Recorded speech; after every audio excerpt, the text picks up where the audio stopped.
क्रमांक 15 से लेकर 18 तक भगवान को प्रार्थना की जा रही है कि जो भक्त है उसे भगवान का दर्शन हो। तो आज श्लोक क्रमांक 15 में हम देखेंगे कि भक्त भगवान से प्रार्थना करता है कि भगवान सब सृष्टि के पोषण करता है, पालन करता है और उनसे ही ये जगत में सब कुछ सृष्टि बनी है। और यहाँ पर भक्त भगवान से संबंध प्रस्थापित करना चाहता है।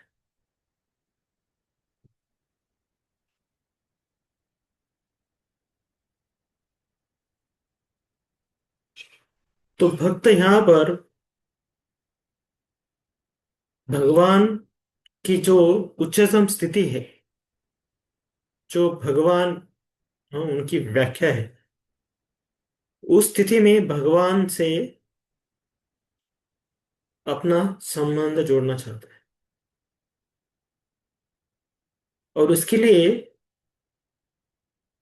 भगवान को दिव्यता, जो भगवान की दिव्यता है उसे कैसे देखा जाए, और भगवान का जो दिव्य रूप है वो सबसे बड़ा साक्षात्कार है, उसके बारे में प्रभुपाद जी यहाँ पर हमें कुछ श्लोकों द्वारा समझाते हैं।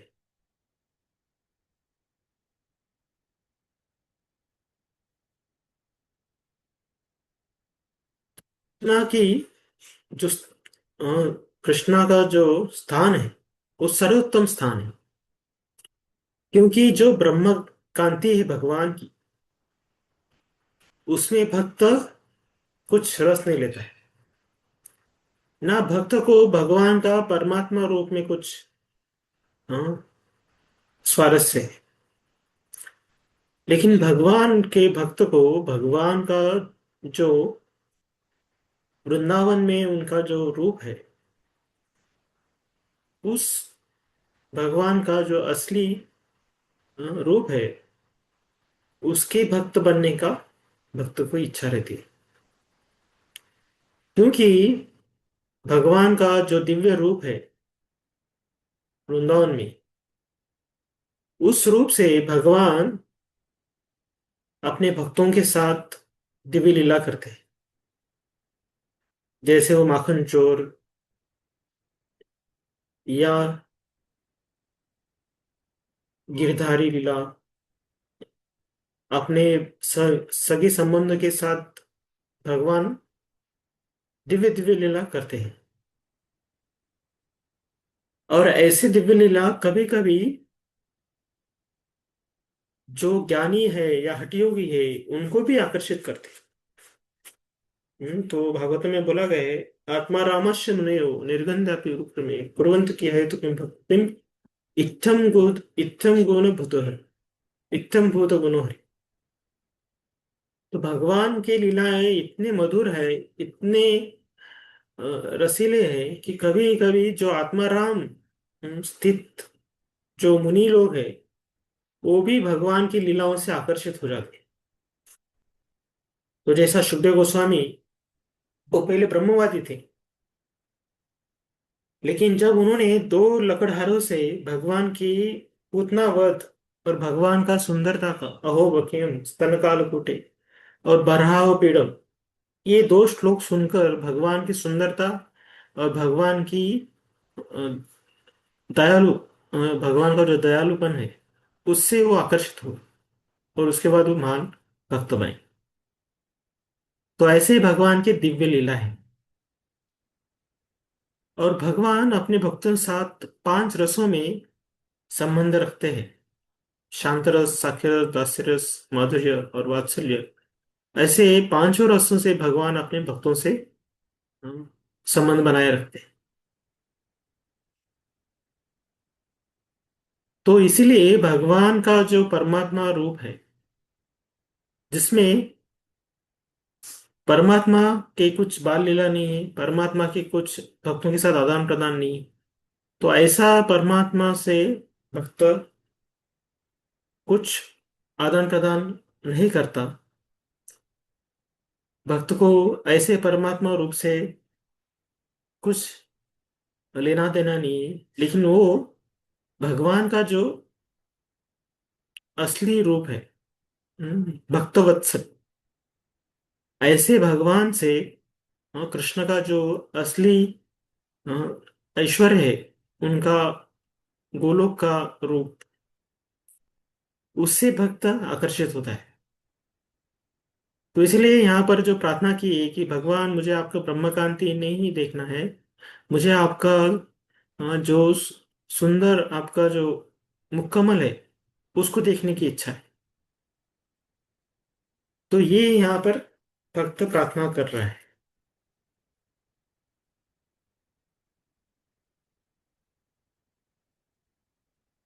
तो हम भगवान को कैसा देख पाते हैं?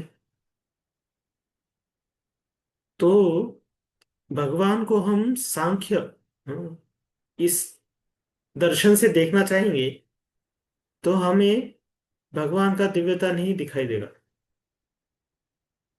हम भगवान के सिर्फ ब्रह्मकांति को देखते रह जाएंगे। लेकिन अगर हमें भगवान को अगर जानना है, तो भगवान को उनके भक्तवत्सल इस भाव में जानने का प्रयास करना चाहिए। ईश्वर परम कृष्ण सच्चिदानंद विग्रह, तो भगवान का जो विग्रह है, जो अपने भक्तों के साथ अनेक लीला करता है, वो विग्रह के प्रति भक्त का आकर्षण रहता है। और इसके लिए भगवान का जो दिव्य साक्षात्कार होता है, उसके लिए भगवद गीता के कुछ श्लोक बताए गए हैं यहाँ पर। ब्रह्मणो ही प्रतिष्ठा। तो ऐसे श्लोकों से पता चलता है कि कृष्ण ही सब जो कुछ इस दुनिया में परमात्मा या ब्रह्मकांति, उसके स्रोत भगवान है। तो ये सब कृष्ण से आता है। तो ये अगर हम समझ पाए श्रीमद् भागवतम और भगवद गीता का अध्ययन करके,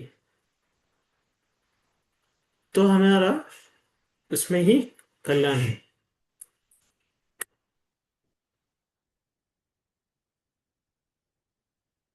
तो कैसे लोग अलग अलग तरीके से भगवान को देखते हैं। तो जो ब्रह्मवादी लोग हैं, वो भगवान को क्या दिखता है? ब्रह्मसु। तो ब्रह्मकांति से खुश रहता है। और जो माया में लोग हैं, वो भगवान को साधारण मनुष्य समझते हैं। लेकिन असली भगवान तो भक्तों को ही समझ में आते हैं, जो उनके साथ खेलते हैं। दास्यम इत्यम सताम ब्रह्म सुखानुभूत्या, दास्यम गतानां परदैवतेन, मायाश्रितानां नरदारकेन साकं विजुय कृत पुण्य पुंज। तो जब ब्रह्म सुख ब्रह्मवादियों को लगता है कि ब्रह्म भगवान ब्रह्म सुख है, या जो मायाश्रित है, माया का जिन्होंने आश्रय लिया है, उनको भगवान एक साधारण मनुष्य लगते हैं। लेकिन भक्त जिनके पास अनेक जन्मों का भक्ति का संचय है, तो पुण्य पुंज, जिनके पास भक्ति की पूंजी है, वो लोग मगर भगवान के साथ बाल बाल के रूप में खेल सकते, कूद सकते। तो ऐसा भगवान का रूप में भक्त को विशेष रुचि रहती। तो भगवान का जो ब्रह्मकांति है, या उनका जो महाविष्णु, गर्भदक्ष विष्णु, श्रीदक्ष विष्णु, ऐसे परमात्मा के रूप में भक्त को सारस्य नहीं रहता, उसमें कुछ रस नहीं रहता। तो इन सब से परे जो भगवान गोलोक में निवास कर रहे, ऐसे भगवान के साथ भक्त आदान प्रदान करना चाहता है। ये इस श्लोक में हमें सिखाया गया है।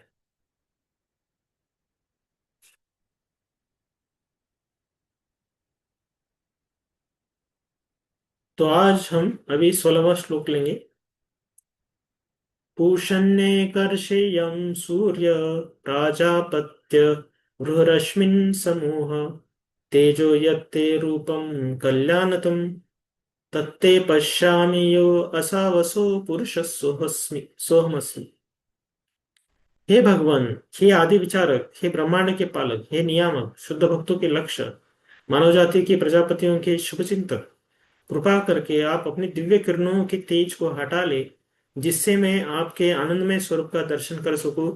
जिस प्रकार सूर्य और सूर्य की किरणें होती है, उसी प्रकार आप परमेश्वर है और मैं एक तुच्छ जीव हूँ। हरे कृष्ण प्रभु जी, मैं पढ़ सकती हूँ। पढ़ी। तात्पर्य श्रील प्रभुपाद की जय। सूर्य तथा उसकी किरणें गुण की दृष्टि से समान है, इसी प्रकार भगवान तथा जीव भी गुण में एक समान है। सूर्य एक है, लेकिन सूर्य की किरणों के अणु असंख्य है। सूर्य की किरणें सूर्य के अंश है, और सूर्य तथा उसकी किरणें मिलकर पूर्ण सूर्य की रचना करती है। सूर्य के ही भीतर सूर्य देव का निवास है। उसी तरह परम आध्यात्मिक लोग गोलोक वृंदावन के भीतर, जिससे ब्रह्म ज्योति का तेज उद्भूत होता है, भगवान अपनी सनातन लीलाओं का आनंद लेते हैं, जिसकी पुष्टि ब्रह्म संहिता 5.29 में होती है। चिंतामणि प्रकर सद्म सुकल्प वृक्ष लक्षावृतेषु सुरभिरभिता विपालयन्तम् लक्ष्मी सहस्रशत संभ्रम सेव्यमानम् गोविंदमादिपुरुषं तमहं भजामि। मैं उन आदि भगवान परम जनक, प्रथम जनक गोविंद की पूजा करता हूँ, जो चिंतामणि से पूरी तथा लाखों लाखों कल्प वृक्षों से घिरे हुए धामों में सुरभि गाय चराते हैं। वे सदैव लाखों लक्ष्मियों द्वारा अत्यंत आदर तथा प्रेम से सेवित है। ब्रह्म ज्योति का वर्णन भी ब्रह्म संहिता में मिलता है, जहाँ यह कहा गया है कि परम आध्यात्मिक लोग गोलोक वृंदावन से निकलने वाली ब्रह्म ज्योति की किरणें सूर्यलोक से निकलने वाली सूर्य की किरणों की तरह होती है। जब तक कोई ब्रह्म ज्योति के चकाचौंध को पार नहीं कर लेता, तब तक उसे भगवान के धाम की कोई जानकारी प्राप्त नहीं हो पाती। निर्विशेषवादी दार्शनिक ब्रह्म ज्योति की जगमगाहट से अंधे होकर न तो भगवान के वास्तविक धाम की, न ही उनके दिव्य स्वरूप की अनुभूति कर पाते हैं। ऐसे निर्विशेषवादी अपने अल्प ज्ञान के कारण भगवान कृष्ण के परम आनंदमय दिव्य स्वरूप को समझ नहीं पाते। अतएव श्री ईशोपनिषद की इस प्रार्थना में भगवान से याचना की गई है कि वे ब्रह्म ज्योति की तेजोमय किरणें हटा ले, जिससे कि शुद्ध भक्त उनके परम आनंदमय दिव्य स्वरूप का दर्शन कर सके। निर्विशेष ब्रह्म ज्योति की अनुभूति होने से मनुष्य को भगवान के कल्याणकारी स्वरूप का अनुभव होता है, और परमात्मा की अथवा भगवान के सर्वव्यापक गुण की अनुभूति होने से उसे इससे भी अधिक कल्याणकारी अनुभव होता है। लेकिन साक्षात भगवान से आमने सामने भेंट करके भक्त को भगवान के सर्वाधिक कल्याणकारी स्वरूप की अनुभूति होती है, क्योंकि उसे आदि विचारक तथा ब्रह्मांड के पालक एवं शुभ चिंतक के रूप में संबोधित किया गया है। अतएव परम सत्य निराकार नहीं हो सकता, यह श्री ईशोपनिषद का निर्णय है। पोषण शब्द यानी पालन करता विशेष रूप से महत्वपूर्ण है, क्योंकि यद्यपि भगवान सभी जीवों का पालन करते हैं, लेकिन वे अपने भक्तों का विशेष रूप से पालन करते हैं।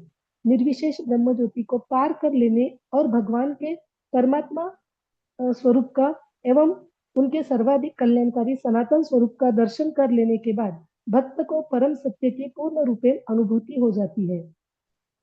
श्रील जीव गोस्वामी अपनी पुस्तक भगवत संदर्भ में कहते हैं, पूर्ण पुरुषोत्तम भगवान में परम सत्य की पूर्ण अवधारणा की अनुभूति होती है, क्योंकि वे सर्वशक्तिमान है और समस्त दिव्य शक्तियों से युक्त है। क्योंकि ब्रह्म ज्योति में परम सत्य की पूर्ण शक्ति की अनुभूति नहीं हो पाती, अतएव ब्रह्म साक्षात्कार पूर्ण पुरुषोत्तम भगवान का केवल आंशिक साक्षात्कार है। हे विद्वान ऋषियों, भगवान शब्द के प्रथम अक्षर भ के दो अर्थ है। पहला जो पूरी तरह भरण करता है, तथा दूसरा अधिभावक। दूसरे अक्षर ग का अर्थ है पथदर्शक या सृष्टा। वान का अर्थ है उनमें सभी जीव निवास करते हैं, और वे भी सब में है। कहने का तात्पर्य यह है कि दिव्य शब्द भगवान अनंत ज्ञान सामर्थ्य शक्ति ऐश्वर्य बल तथा प्रभाव को बताता है, जिसमें लेश मात्र भी भौतिक दोष नहीं होता। भगवान अपने अनन्य भक्तों का पूरी तरह पालन करते हैं और भक्ति की पराकाष्ठा के मार्ग पर उन्हें क्रमशः अग्रसर होने के लिए मार्गदर्शन करते हैं। वे अपने भक्तों के नायक के रूप में अंततोगत्वा उन्हीं को अपने आप को सौंप करके उनकी भक्तिमय सेवा की समस्त आकांक्षाओं को पूरा करते हैं। भगवत भक्त भगवान की अहेतुकी कृपा से भगवान का साक्षात दर्शन करते हैं और इस तरह भगवान अपने भक्तों को सर्वोच्च आध्यात्मिक लोक गोलोक वृंदावन पहुंचने में सहायक बनते हैं। सृष्टा होने के कारण वे अपने भक्तों को वे समस्त योग्यताएं प्रदान कर सकते हैं जिससे वे अनंत अंततः उनके पास पहुंच सके। भगवान समस्त कारणों के कारण है। दूसरे शब्दों में, चूंकि उनका कोई कारण नहीं है, अतएव वे ही आदि कारण है। परिणाम स्वरूप वे अपनी अंतरंगा शक्ति के संसर्ग से आनंद का आस्वादन करते हैं। बहिरंगा शक्ति पूरी तरह से उनके द्वारा प्रकट नहीं की जाती, क्योंकि वे अपना पुरुषों के रूप में विस्तार करते हैं और इन्हीं विस्तारों द्वारा वे भौतिक जगत का पालन करते हैं। ऐसे विस्तारों के द्वारा वे भौतिक जगत का सृजन, पालन तथा संहार करते हैं। सारे जीव भी भगवान के ही विभिन्न अंश यानी विस्तार है और चूंकि इनमें से कुछ स्वामी बनना तथा परमेश्वर की नकल करना चाहते हैं, अतएव वे उन्हें इस भौतिक सृष्टि में प्रवेश करने की अनुमति अनुमति इस छूट के साथ देते हैं कि वे प्रकृति के ऊपर प्रभुत्व जमाने की अपनी प्रवृत्ति का पूर्ण उपयोग कर ले। भगवान के अंश रूप जीवों की उपस्थिति से संपूर्ण व्यवहार जगत क्रिया प्रतिक्रिया से आलोड़ित हो जाता है। इस तरह जीवों को भौतिक प्रकृति पर प्रभुत्व जमाने की पूरी सुविधाएं प्रदान की जाती है, लेकिन परम नियंता तो अपने स्वंश परमात्मा रूप से जो पुरुषों में से एक है, स्वयं भगवान ही है। इस प्रकार जीव यानी आत्मा तथा नियामक भगवान यानी परमात्मा में जमीन आसमान का अंतर है। परमात्मा नियंता है और आत्मा नियंत्रित है, अतएव वे विभिन्न स्तर पर है। क्योंकि परमात्मा आत्मा से पूर्ण सहयोग करते हैं, अतएव वे जीव का चिर संगी माने जाते हैं। भगवान का सर्वव्यापी पहलू ब्रह्म कहा जाता है, जो सोने, जगने तथा संभावित क्रियात्मक स्थितियों में विद्यमान है तथा जिससे बद्ध एवं मुक्त जीव के रूप में जीव शक्ति उत्पन्न होती है। क्योंकि भगवान परमात्मा तथा ब्रह्म दोनों के ही मूल स्रोत है, अतएव वे समस्त जीवों तथा अन्य जो कुछ विद्यमान है उन सबके स्रोत है। जो यह जान जाता है वह तुरंत भगवान की भक्तिमय सेवा में लग जाता है। भगवान का ऐसा शुद्ध एवं पूर्ण ज्ञानी भक्त तन मन से भगवान के प्रति आसक्त रहता है और जब भी ऐसा भक्त अपने जैसे अन्य भक्तों के साथ मिलता है तो उन सबके पास भगवान के दिव्य कार्यकलापों के महिमा गायन के अतिरिक्त और कोई कार्य नहीं होता। जो लोग शुद्ध भक्तों के समान उन्नत नहीं है, अर्थात जिन्होंने भगवान के केवल ब्रह्म या परमात्मा पहलू का साक्षात्कार किया है, वे शुद्ध भक्तों के कार्यकलापों को नहीं समझ सकते। भगवान अपने शुद्ध भक्तों के हृदयों के भीतर आवश्यक ज्ञान प्रदान करके सदैव उनकी सहायता करते हैं और इस तरह अपनी विशेष कृपा से अज्ञान के अंधकार को दूर कर देते हैं। ज्ञानी तथा योगी इसकी कल्पना तक नहीं कर सकते, क्योंकि वे न्यूनाधिक अपनी खुद की शक्ति पर आश्रित रहते हैं। जैसा कि कठोपनिषद 1.2.23 में कहा गया है, भगवान केवल उन्हीं के द्वारा जाने जा सकते हैं जिन पर उनकी कृपा होती है, अन्य किसी के द्वारा नहीं। ऐसी विशेष कृपा केवल उनके शुद्ध भक्तों को ही प्रदान की जाती है। इस तरह श्री ईशोपनिषद भगवान की कृपा की ओर संकेत करती है, जो ब्रह्म ज्योति के कार्य क्षेत्र के परे है। हरे कृष्णा।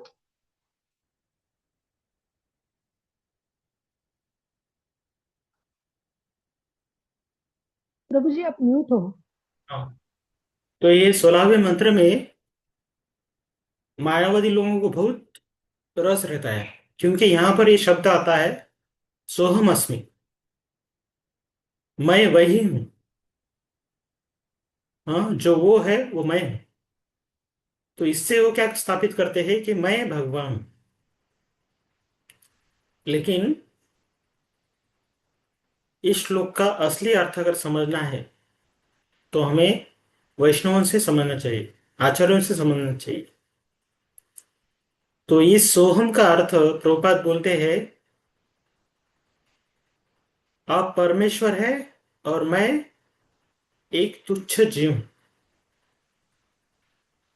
तो भगवान जैसे सबके कल्याणकारी है, उनके द्वारा ब्रह्मांड का पालन होता है। उनके द्वारा ब्रह्मांड का नियंत्रण होता है। और शुद्ध भक्तों के भगवान आश्रय है। मानव और प्रजापतियों के वो शुभचिंतक है। तो ऐसे भगवान को अगर हमें दर्शन करना है तो हमें उनकी शरणागति लेनी पड़ेगी।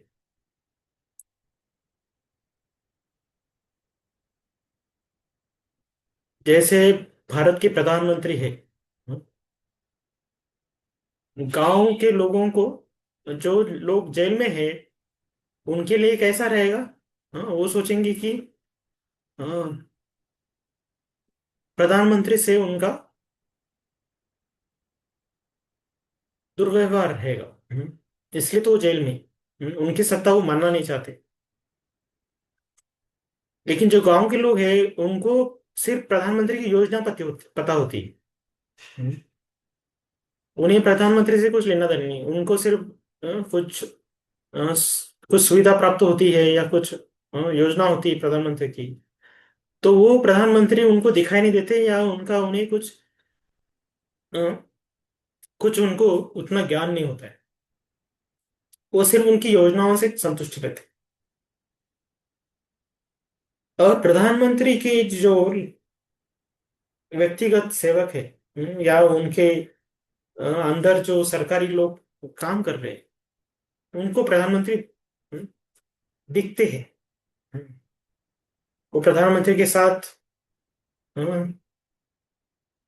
एकदम औपचारिक उनका संबंध रहता है। उनको फाइल देना, उनसे फाइल लेना, उनसे बजट सैंक्शन कराना, ऐसा वैसा। तो ये उनका संबंध प्रधानमंत्री के साथ है। लेकिन यही प्रधानमंत्री जब घर में जाता है, जहां पर उनकी माता होती है या उनकी पत्नी होती है या उनके बच्चे होते हैं, उनका व्यवहार पूरा अलग रहता है। हम्म, वहां उनसे कोई डरता नहीं है। उनकी माँ उनको डांटती है, क्यों इतना लेट आ रहे हो? पत्नी उन पे खुश रहती है या नाराज रहती है, बच्चे कुछ मांगते हैं। अगर उनको पोता रहा तो पोता उनके पीठ पर उनको घोड़ा करके बैठ जाता है। तो ये उनके घर में उनके अलग व्यवहार है, उनके लोगों के साथ रहने का। तो उसी प्रकार जो लोग भौतिक जगत में है, वो अज्ञानतावश इंद्रिय तृप्ति में लगे हैं, वो खुद को अपना स्वामी बनाना चाहते हैं। तो इनके लिए भगवान ने ये भौतिक जगत निर्माण किया, जहां पर व्यक्ति प्रकृति के ऊपर अधिकार दिखाकर अपना स्वामित्व बनाकर इस दुनिया में भगवान को भूल जाकर, इस दुनिया में वो खुद ही अपने कर्म बनाते रहता है, ऊपर नीचे जाते रहता है, और उसे भगवान से कुछ लेना देना नहीं। तो उनसे आगे बढ़कर हम्म, जो ब्रह्मवादी है, वो लोग भौतिक जगत के सुख को त्याग कर भगवान का जो आध्यात्मिक कांति है उसमें विलीन होना चाहते हैं। लेकिन वो भी सही भगवान के साथ रिश्ता जोड़ने का सही मार्ग नहीं। क्योंकि ब्रह्म ज्योति में आप भगवान से आदान प्रदान नहीं कर सकते। और उसके आगे जो हठ योगी है, या जो ज्ञानी है, वो भगवान का परमात्मा रूप में स्वीकार करते हैं। और परमात्मा क्या करता है? दृष्टा अनुमंता। हाँ, तो भगवान सिर्फ उनके जो इच्छा है उसको पूरा करते हैं। वहां पर भगवान की खुशी, भगवान को संतुष्ट करना, ऐसा भाव नहीं रहता है। वो सिर्फ परमात्मा से अपना कुछ साध्य करना है, वही साध्य करना चाहते हैं। तो ये सब जो भगवान के हम्म, विस्तार है, उसमें भक्त को कुछ रस नहीं रहता है। भक्त का रस है भगवान के साथ आदान प्रदान करे। तो भगवान का मतलब जीव गोस्वामी ने बताया है इधर। भगवान का मतलब है भ माने जो पूरी तरह से भरण करता है, और ग का अर्थ है जो मार्गदर्शन करता है। और वान है जिनके अंदर सब जीवों का वास रहता है। तो ऐसे जो भगवान, जो भक्त के सब कुछ है, ऐसे भगवान की सेवा करने में भक्त लालायित रहता है। तो जो भगवान वृंदावन में अपने भक्तों का सब ख्याल रखते हैं, उनकी सब सेवा करते हैं, भगवान उनकी सेवा करते हैं और भक्त भी भगवान की सेवा करते हैं। तो ऐसे भगवान में भक्त को रुचि होती है। और यही जो संबंध है वो देने के लिए चैतन्य महाप्रभु कलयुग में अवतार लिए। अनार्पितम चरिंचरा करुणावतरण क्लो समर्पितुम नूत चुलाम रसाम सबक्तिश्रिया। तो ये जो भगवान का भक्तिमय जो संबंध है वो अभी तक किसी ने नहीं दिया। तो वो जो भगवान के साथ जो भक्तिमय संबंध है वो देने के लिए चैतन्य महाप्रभु अवतरित हुए। तो ऐसा साक्षात्कार की याचना भक्त करता है। तो भक्त यहाँ पर भगवान की स्थिति जानता है, भक्त यहाँ पर खुद की स्थिति जानता है, और भक्त भगवान के साथ आदान प्रदान करना चाहता है। तो भक्त की भगवान की स्थिति कैसी? भगवान ब्रह्मन और परमात्मा दोनों के स्रोत है। ब्रह्म ज्योति भगवान की कांति से आती है और भगवान अपने धाम में भक्तों के साथ लीलाएं करते रहते हैं। और भगवान का रूप सच्चिदानंद विग्रह है।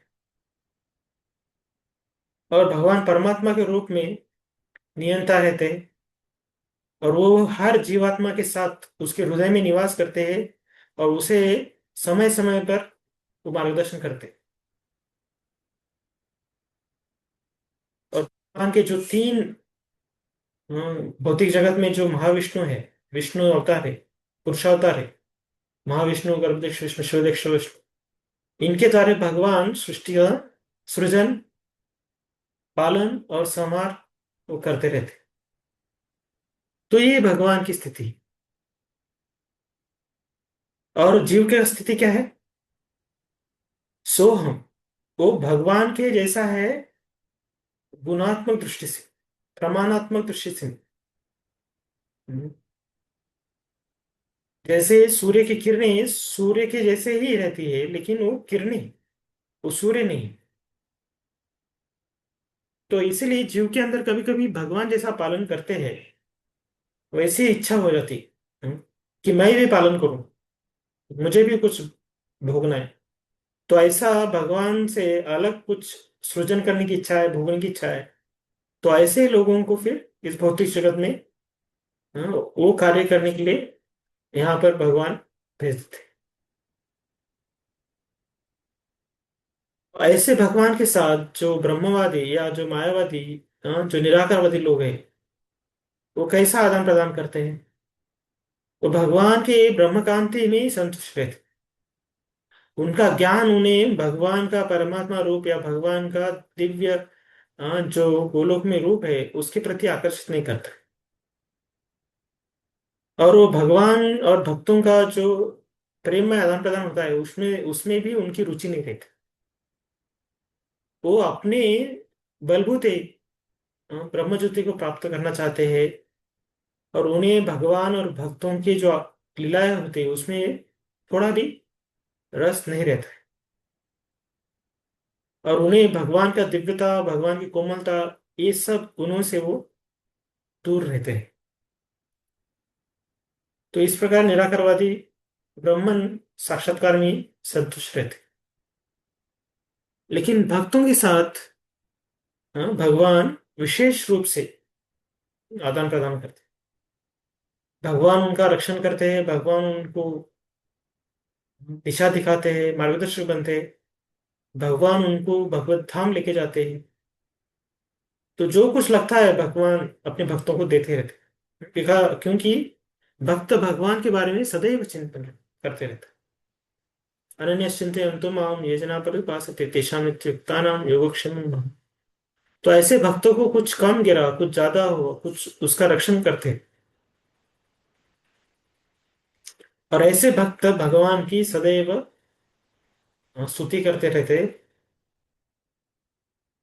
और भगवान को वो प्रार्थना करते हैं कि भगवान मुझे आप आपके गोलोक में स्थान दीजिए, आपकी सेवा करने का मुझे अवसर दीजिए।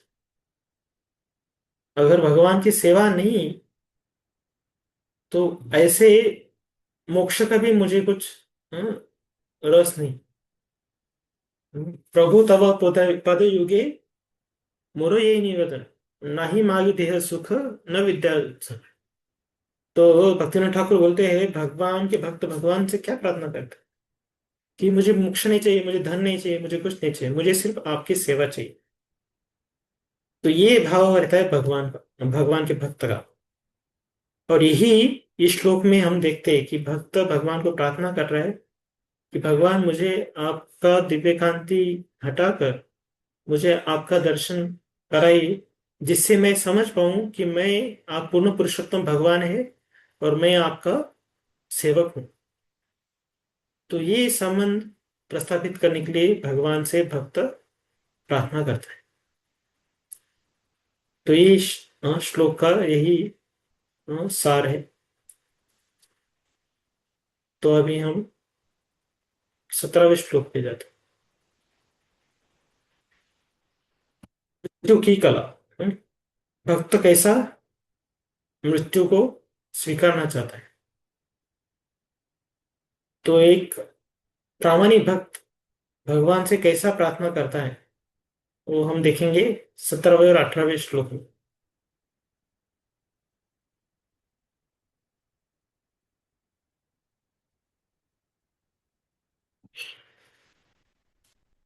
मंत्र 17।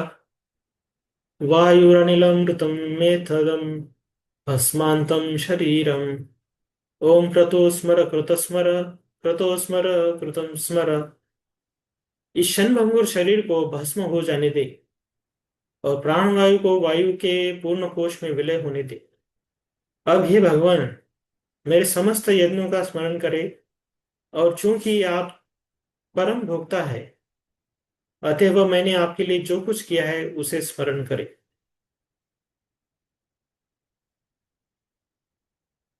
यस, प्रभु जी पढ़े कोई।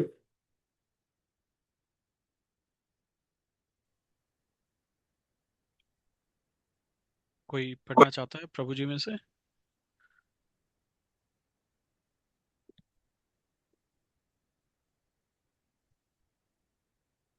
Okay Prabhu, I will read. Yes. Okay. यह क्षणभंगुर शरीर निश्चय ही पराया वस्त्र है। भगवत गीता 2.20 में स्पष्ट कहा गया है कि इस भौतिक शरीर के नष्ट हो जाने पर जीवात्मा नष्ट नहीं होता, ना ही वह अपनी पहचान खो देता है। जीवात्मा का रूप कभी निराकार या निर्विशेष नहीं होता।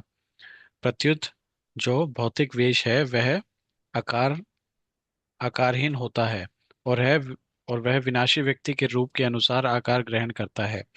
कोई भी जीव मूलतः निराकार नहीं है, जैसा कि कम बुद्धि वाले लोग गलती से मानते हैं। यह मंत्र इस तथ्य की पुष्टि करता है कि भौतिक शरीर के विनष्ट होने के बाद भी जीव का अस्तित्व बना रहता है।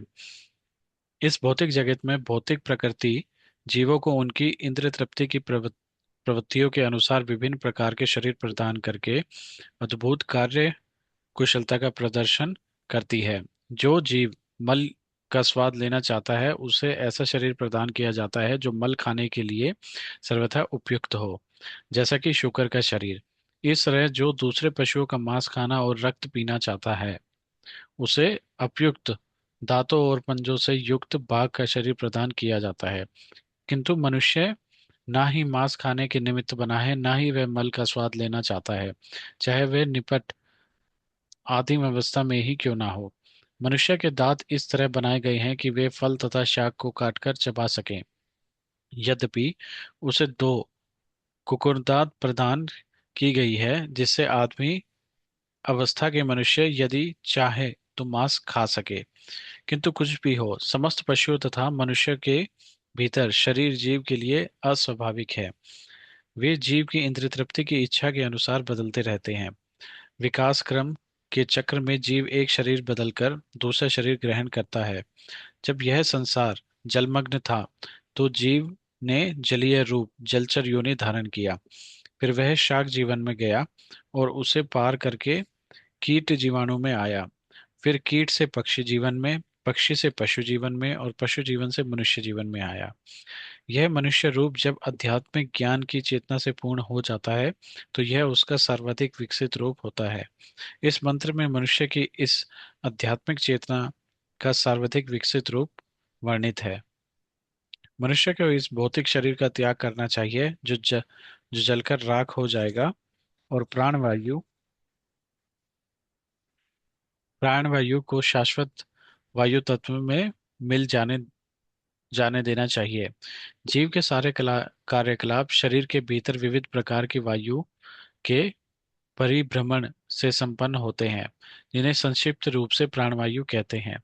योगी जन सामान्यतः शरीर में वायु को वश में करने का अध्ययन करते हैं। आत्मा को एक वायु चक्र से उठाकर एक अन्य वायु चक्र तक उठना होता है, जब तक कि वह सर्वोच्च चक्र ब्रह्मानंद ब्रह्मारंध्र में नहीं पहुंच जाता। इस बिंदु से पूर्ण योगी अपने आप को अन्य किसी इच्छित लोक तक ले जा सकता है।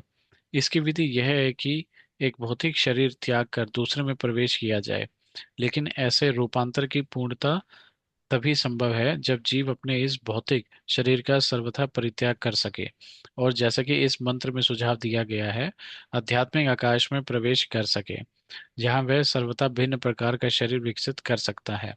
एक आध्यात्मिक शरीर जिसकी ना तो कभी मृत्यु होती है, ना कोई परिवर्तन।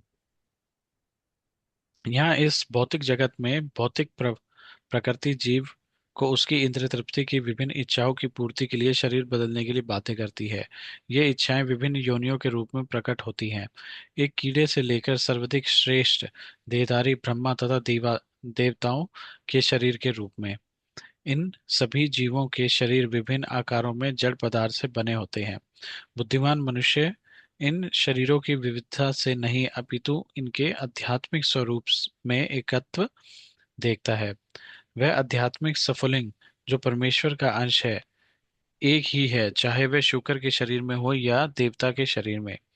जीव अपने ताप पाप तथा पुण्य कर्मों के अनुसार विभिन्न शरीर धारण करता है। मनुष्य शरीर सर्वाधिक विकसित है और पूर्ण चेतना से युक्त है।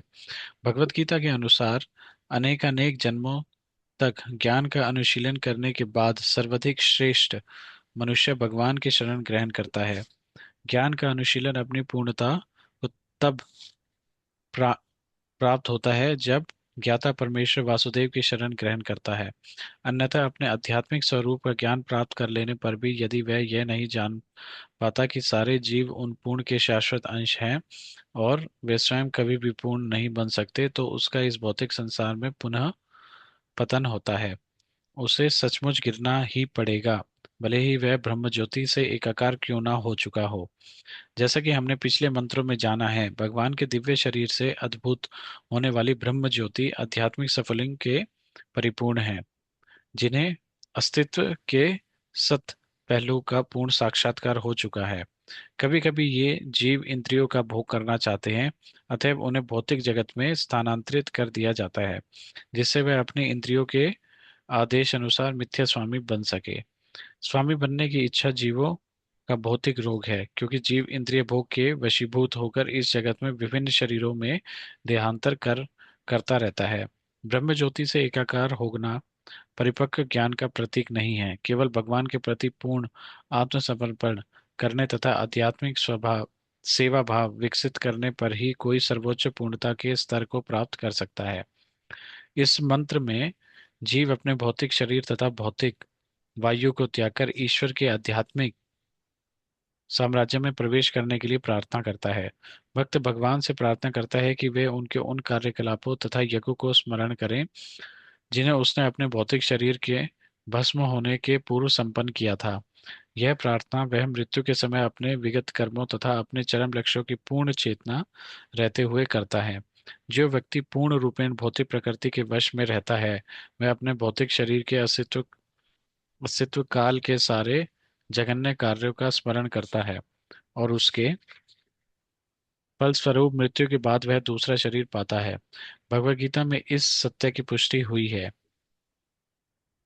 हे कुंती पुत्र, जब मनुष्य शरीर त्याग करता है तो वह अपने अस्तित्व की जिस दशा का स्मरण करता है वह उसे निश्चय ही प्राप्त होती है। इस तरह मन मरने वाले जीव की प्रवृत्तियों को अगले जीवन में ले जाता है। अविकसित बुद्धि वाले सीधे साधे पशुओं के विपरीत मरना मरणासन मनुष्य अपने जीवन के कार्यकलापों को रात्रि के स्वप्नों की तरह स्मरण कर सकता है, परंतु उसका मन भौतिक इच्छाओं से अधिभारित रहता है, अतः वह आध्यात्मिक शरीर प्राप्त करके आध्यात्मिक जगत में प्रवेश नहीं कर सकता। किंतु भक्तगण भगवत भक्ति के अभ्यास से ईश्वर के प्रति प्रेम भाव विकसित कर लेते हैं। यदि भक्त को अपनी मृत्यु के समय ईश्वर की सेवा का स्मरण नहीं भी हो पाता तो भी भगवान उसे नहीं भूलते। यह प्रार्थना भगवान को भक्त के यज्ञों का स्मरण कराने के लिए की जाती है। किंतु यदि इस प्रकार से स्मरण ना भी कराया जाए तो भी तो भी भगवान अपने शुद्ध भक्त द्वारा की गई भक्तिमय सेवा को नहीं भूलते। भगवान ने भगवत गीता में अपने भक्तों के साथ अपने घनिष्ठ संबंध का स्पष्ट वर्णन किया है। यदि कोई अत्यधिक घृणित कर्म भी करे किंतु यदि वह भक्तिमय सेवा में प्रवृत्त रहे तो भी उसे साधु सदस्य माना जाना चाहिए, क्योंकि वह अपने संकल्प में ठीक तरह दृढ़ बना हुआ है। वह तुरंत सदाचारी बन जाता है और चिर शांति प्राप्त करता है। हे कुंती पुत्र, निर्भीक होकर घोषित कर दो कि मेरे भक्त कभी नष्ट नहीं होते, कभी नष्ट नहीं होता। हे पार्थ, जो मेरी शरण में आते हैं, चाहे वे निम्न जन्मा स्त्री वैश्य या शूद्र श्रमिक क्यों ना हो, वे परम गंतव्य को प्राप्त कर सकते हैं। फिर पूर्णतः ब्राह्मणों भक्तों तथा राज ऋषियों के विषय में क्या कहना। इसलिए इस दुख में निश्वर संसार में आने के पश्चात तुम मेरी प्रेममयी सेवा में लगे रहो। अपना मन सदैव मेरे चिंतन में लगाओ, मेरे भक्त बनो, मुझे नमस्कार करो, मेरी पूजा करो। इस प्रकार मुझ में पूर्णतः लीन रहने पर तुम निश्चित रूप से मेरे पास आओगे। श्रील भक्ति विनोद ठाकुर इन श्लोकों की व्याख्या इस प्रकार करते हैं। मनुष्य को कृष्ण के भक्तों को संतों के सही मार्ग पर स्थित समझना चाहिए। भले ही ऐसा भक्त सुदाचार अर्थात दुष्चरित्र वाला क्यों दुष्चरित्र वाला क्यों ना प्रतीत होता हो, मनुष्य के चाहिए कि दुष्चरित्र का सही अर्थ ठीक से समझे। बद्धजीव को दो प्रकार के कार्य करने होते हैं, एक तो शरीर के पालन के लिए तथा दूसरे आत्म साक्षात्कार के लिए। सामाजिक पद, मानसिक विकास, स्वच्छता, तपस्या, भोजन तथा जीवन संघर्ष, ये सब शरीर के पालन के लिए है। मनुष्य कार्य के कार्यकलापों का उस भाग जो आत्म साक्षात्कार के लिए किया जाता है वह उसके भक्त होने के कर्तव्य के अंतर्गत संपन्न होता है, और इसके लिए मनुष्य को तत्संबंधी कार्य भी करने होते हैं। प्रत्येक व्यक्ति को ये दोनों विभिन्न कार्य साथ साथ संपन्न करने होते हैं, क्योंकि बद्ध जीव अपने शरीर का पालन नहीं त्याग सकता, लेकिन जो जो भक्ति में वृद्धि होती है त्यों त्यों शरीर पालन के लिए किए जाने वाले कार्य घटने लगते हैं। जब तक भक्ति का अनुपात सही बिंदु तक नहीं पहुंच जाता तब तक यदा कदा संसारिकता का प्रदर्शन ही हो ही जाता है। लेकिन इस बात को ध्यान में रखना चाहिए कि ऐसी संसारिकता अधिक काल तक नहीं चल पाती, क्योंकि भगवत कृपा से ऐसी अपूर्णताएं शीघ्र ही समाप्त हो जाती हैं। अतः भक्तिमय सेवा का मार्ग ही एकमात्र सही मार्ग है। यदि मनुष्य सही मार्ग पर रहे तो यदा कदा संसारिकता के आ जाने पर भी आत्म साक्षात्कार की प्रगति में रुकावट नहीं आती। भक्ति की सुविधाएं निर्विशेषवादियों को नहीं मिल पाती, क्योंकि वे भगवान के ब्रह्म ज्योति पक्ष के प्रति अनुरक्त रहते हैं। जैसा कि पिछले मंत्र में सुझाया गया है, वे ब्रह्म ज्योति को बोध नहीं पाते क्योंकि वे भगवान के व्यक्तित्व में विश्वास नहीं रखते। उनका व्यवसाय अधिकतर शब्दों की जादूगरी तथा मानसिक तर्क वितर्क करना होता है। फलरूप निर्विशेषवादी निरर्थक श्रम करते हैं, जैसा कि भगवत गीता के 12वें अध्याय में पुष्टि की गई है। इस मंत्र में प्रस्तावित सारी सुविधाएं परम सत्य के साकार स्वरूप के निरंतर सानिध्य द्वारा आसानी से प्राप्त की जा सकती है। भगवान की भक्ति में सेवा अनिवार्यतः भक्त द्वारा संपन्न 9 दिव्य क्रियाओं से युक्त होती है। भगवान के विषय में श्रवण, भगवान का गुणगान करना, कीर्तन, भगवान का स्मरण करना, भगवान के चरण कमलों की सेवा करना, पाद सेवन, भगवान की अर्चना करना, भगवान की प्रार्थना करना, भगवान की सेवा करना, दास्यमय, भगवान के साथ साक्ष्य भाव का आनंद लेना तथा भगवान को सर्वस्व समर्पण करना, आत्मनिवेदन। भक्ति के ये 9 सिद्धांत चाहे एक एक करके लिए जाएं या सभी इकट्ठे लिए जाएं, भक्ति को ईश्वर के नित्य संपर्क में बने रहने में सहायक बनते हैं। इस प्रकार जीवन के अंत में भक्त भगवान का स्मरण आसानी से कर सकता है। इन 9 सिद्धियों में से किसी एक को ग्रहण करके निम्नलिखित सुविख्यात भक्तों ने सर्वोच्च सिद्धि प्राप्त की है। महाराज परीक्षित ने, जो श्रीमद् भागवत के नायक हैं, श्रवण द्वारा वांछित फल प्राप्त किया। श्रीमद् भागवत की वार्ता शुक्देव गोस्वामी ने भगवान के गुणगान द्वारा पूर्णता प्राप्त की। अक्रूर ने प्रार्थना करके वांछित फल पाया। प्रहलाद महाराज ने स्मरण द्वारा मनोवांछित फल पाया। पृथु महाराज ने अर्चना द्वारा सिद्धि प्राप्त की। लक्ष्मी जी ने भगवान के चरण कमलों की सेवा करके सिद्धि पाई। हनुमान जी ने भगवान की निजी सेवा करके वांछित फल प्राप्त किया। अर्जुन ने भगवान की मृत्यु द्वारा वांछित फल पाया और महाराज बलि ने भगवान को अपना सर्वस्व अर्पित करके वांछित फल प्राप्त किया। वास्तव में इस मंत्र की तथा एक तरह से वैदिक स्तोत्रों के समस्त मंत्रों की व्याख्या वेदांत सूत्रों में सारबद्ध है और श्रीमद् भागवत में समुचित ढंग से विवेचित है। श्रीमद् भागवत वैदिक ज्ञान रूपी वृक्ष का परिपक्व फल है। श्रीमद् भागवत में यह मंत्र विशेष महाराज परीक्षित तथा शुकदेव गोस्वामी की भेंट के प्रभाव में ही पारंपरिक प्रश्नोत्तर में विवेचित हुआ है। भगवत विज्ञान का श्रवण तथा कीर्तन भक्ति का मूल सिद्धांत है। महाराज परीक्षित ने संपूर्ण भागवत सुनी और शुकदेव गोस्वामी ने सुनाई। महाराज परीक्षित ने शुकदेव से जिज्ञासा की क्योंकि वे अपने समय के किसी भी महान योगी का अध्यात्मवादी से बड़े गुरु थे। महाराज परीक्षित का मुख्य प्रश्न था, प्रत्येक मनुष्य मनुष्य का विशेषतः मृत्यु के समय क्या कर्तव्य है। शुकदेव गोस्वामी ने इसका उत्तर इन शब्दों में दिया, जो समस्त चिंताओं से मुक्त होने का इच्छुक है, ऐसे प्रत्येक व्यक्ति को चाहिए कि वह पूर्ण पुरुषोत्तम भगवान के विषय में सुने, उनका गुणगान करे और उनका स्मरण करे, क्योंकि भगवान सभी वस्तुओं के प्रथम प्रथम परम निर्देशक, समस्त कष्टों को हरने वाले तथा समस्त जीवों के परमात्मा है। तथा कथित मानव समाज सामान्यतः रात्रि में सोने तथा संभोग करने में और दिन में यथासंभव अधिकाधिक धन कमाने या परिवार के पालनार्थ वस्तुएं खरीदने में लगा रहता है। लोगों के पास पूर्ण पुरुषोत्तम भगवान के विषय में बातें करने या उनके विषय में जिज्ञासा करने के लिए बहुत कम समय रहता है। उन्होंने ईश्वर के अस्तित्व को कई प्रकार से नकार रखा है, जिनमें मुख्य है उन्हें निर्विशेष घोषित करना, अर्थात उन्हें इंद्रिय बोध रहित बताना। किंतु वैदिक साहित्य में चाहे वह उपनिषद, वेदांत सूत्र हो या भगवत गीता तथा श्रीमद् भागवत हो, यह घोषित किया गया है कि भगवान सचेतन है और अन्य सभी जीवों से श्रेष्ठ हैं। उनकी महिमा लीलाएं उनसे अभिन्न है। अतः मनुष्य को संसारी राजनीतिज्ञों एवं समाज के तथा कथित बड़े बड़े लोगों के अनुचित कार्यों के बारे में सुनने तथा बोलने में लिप्त नहीं होना चाहिए, अपितु जीवन को इस तरह ढालना चाहिए कि एक पल भी व्यर्थ गवाए बिना वह देवी कार्यकलापों में लगा रह सके। ईशोपनिषद हमें ऐसे देवी कार्यकलापों की ओर निर्देशित करता है।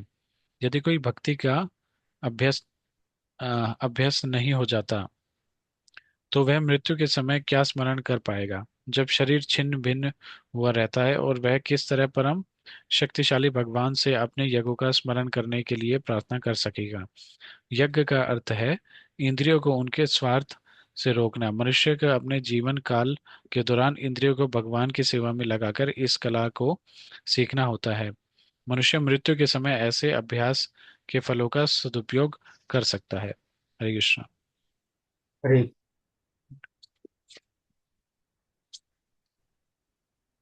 तो इस श्लोक में भगवान का जो भक्त है वो भगवान को प्रार्थना करता है। क्या प्रार्थना करता है? कि भगवान मेरे ऊपर कृपा कीजिए, मैंने आपके लिए जो कुछ सेवा की है, कृपा करके आप उसका स्मरण कीजिए और मुझे आपके धाम में सेवा करने के लिए लेके जाइए। तो ये भक्त की भावना होती है, क्योंकि उसका जीवन ही पूरा सेवा में रहता है। नारायण परायण न कुशजन बिभ्यति स्वर्ग प्रवर्गेषु तुल्यात्पि दर्शन। जो भक्त कृष्ण भावना भावित है, उनके लिए स्वर्ग नरक कौन सा ही स्थान, उससे कुछ उनकी हानि नहीं होती, क्योंकि उनका मनोभाव कृष्ण भक्ति का है।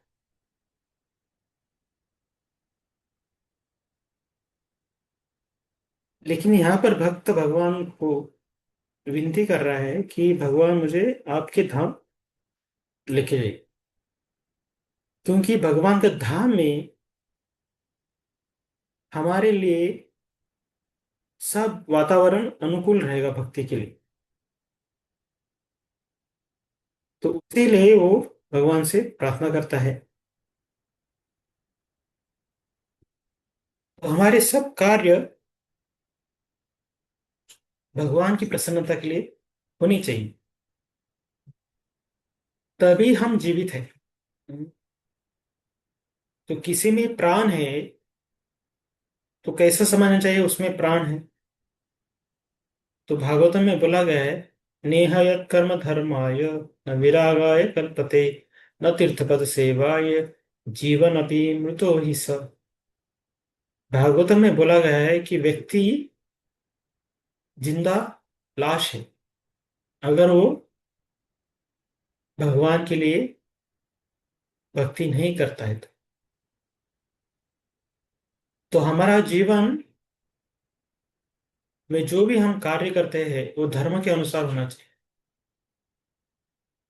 और जैसा हम ऐसा धार्मिक कार्य करते हैं तो वो हमें भौतिक जगत से वैराग्य की तरफ लेके जाता है। और असली वैराग्य है भगवान की सेवा करना और भौतिक जगत के जो भी कार्यकलाप है उसको त्याग करना। ये वैराग्य है। वैराग्य ऐसा नहीं कि हम भौतिक जगत के चीजों को त्याग कर दे और भगवान की भक्ति में भी ना लगे और इंद्रिय तृप्ति करते रहे, उसे वैराग्य नहीं बोला जाता। है ना? तो सब कर्मों का धर्मों का कर्मों के ऊपर धर्म का शासन होना चाहिए, और ऐसा धर्म वैराग्य की तरफ लेके जाना चाहिए, और ऐसा वैराग्य भगवान की तरफ हमारी आसक्ति बढ़ानी चाहिए। तभी व्यक्ति जीवित है।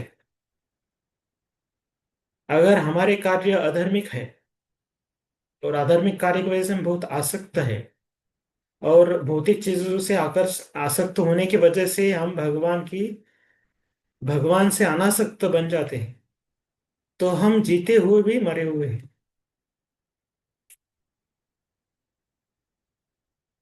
तो इसीलिए इस श्लोक में हमें शारीरिक चेतना से ऊपर उठने के लिए बताया गया है। तो ये प्रार्थना सिर्फ मरते समय नहीं करना है, हर समय हमारा शरीर मर रहा है।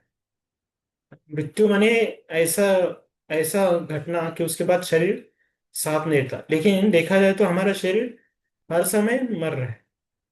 हर समय हमारे शरीर का मृत्यु हो रहा है। जैसा हम बचपन में छोटे से थे, दो हाथ में हमें उठा सकते थे लोग, तो वो शरीर अभी रहा नहीं। उसके बाद फिर हमारे पास छोटी सी साइकिल थी जिसको हम चलाते थे, वो शरीर रहा नहीं। तो ऐसा करते करते हमारे इसी जीवन में कितने तो शरीर हमने, हाँ, हमारे कितने शरीर मरते गए। हाँ, हाँ, हमने त्याग करते गए, लेकिन आत्मा इस शरीर में बचा हुआ है। और मृत्यु माने ऐसा, शरीर की ऐसी ऐसी अवस्था कि उसके बाद शरीर का परिवर्तन, हाँ, और आगे नहीं बढ़ेगा। शरीर उसके आगे परिवर्तन के लिए लायक नहीं रहेगा। शरीर वहां पर विघटित होने चालू हो जाता है। तो वो अवस्था है मृत्यु की। और उसके पहले भी जो हो रहा है वो मृत्यु के जैसे ही शरीर हम बदल ही रहे। तो जब हमारा आखिरी समय आएगा तो उस समय कैसे हम भगवान के धाम जा सके, उसके लिए भगवान के भक्त भगवान को क्या प्रार्थना करते हैं वो इस श्लोक में बताया गया है। तो इस श्लोक में हमें सिखाया गया है कि भौतिक शरीर कैसा त्याग करे, आध्यात्मिक शरीर का से कैसा स्वीकार करे, और भक्त का भगवान के साथ कैसा संबंध रहता है। भौतिक शरीर कैसे त्याग करना चाहिए, तो हमें इंद्रिय तृप्ति की भावना निकाल देनी चाहिए, क्योंकि वही कारण है हमारा भौतिक शरीर प्राप्त होने का। तो भौतिक शरीर हमें क्यों दिया गया है? क्योंकि हम इंद्रिय तृप्ति करना चाहते थे। इसलिए जैसा हमारी इंद्रिय तृप्ति रहेगी, जैसी हमारी इंद्रिय तृप्ति की इच्छा रहेगी, वैसा हमें शरीर प्राप्त होगा। किसी को अगर मल खाने की इच्छा है तो उसे सूअर का शरीर प्राप्त होगा, किसी को मांस खाने की इच्छा है तो उसे सीमा का शरीर प्राप्त होगा। तो इस प्रकार जीव अलग अलग शरीरों की शरीर जुटाते रहता है। और इसीलिए ऐसे आनंद इच्छा है, इसलिए 84 लाख योनियां बनाई गई है, क्योंकि लोगों के अंदर ऐसी इच्छाएं रहती है, उसके लिए वैसा शरीर भगवान ने बना के रखा है। लेकिन मृत्यु के समय हमारा शरीर नष्ट हो जाता है, लेकिन जीव वैसा ही रहता है। तो वो जीव अगला शरीर में कैसा जाएगा? जैसा उसका भाव रहेगा वैसा उसका अगला शरीर रहेगा। हम्म, यम यम भावी, यम यम भाव स्मरण मुक्त। जैसा उसका भाव रहेगा और मृत्यु के समय वैसा भाव रहेगा, उसे अगला शरीर वैसा ही प्राप्त होगा।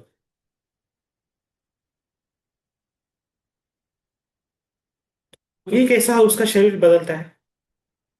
वो क्या करता है, जिस हमारी सांसें निर्धारित है उतनी सांसें वो रोक देता है। तो सांसों को, सांसों का जो नंबर है वो बढ़ाने नहीं देता।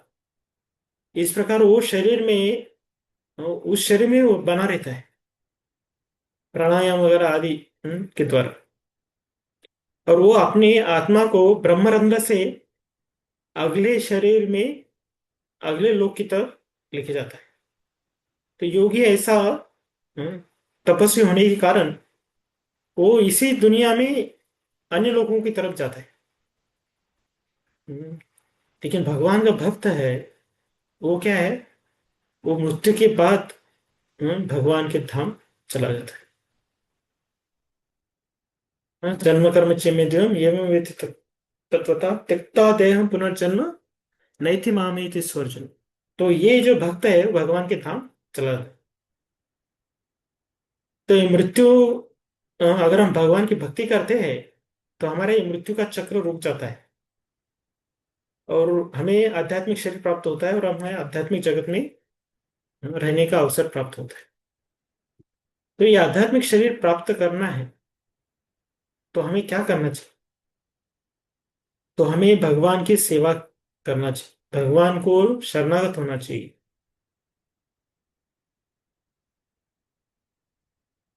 और हमें भगवान का अंश, मैं भगवान का अंश हूँ, इसका ज्ञान होना चाहिए। और भगवान को सदैव उनकी सेवा, उनका स्मरण करते रहना चाहिए। तो भगवान की सेवा कितने प्रकार से हम कर सकते हैं? तो यहाँ पर प्रभुपाद जी बताते हैं, श्रवणम कीर्तनम विष्णु ध्यान, न? तो भगवान की सेवा नौविधा प्रकार से कर सकते हैं। श्रवण से, कीर्तन से, स्मरण से, वंदन से, दास्य से, साख्य से, आत्मनिवेदन से, पाद सेवन से, साख्य भाव से। तो ऐसे अनेक अनेक प्रकार से हम भगवान को समर्पित हो सकते हैं, उनकी सेवा कर सकते हैं।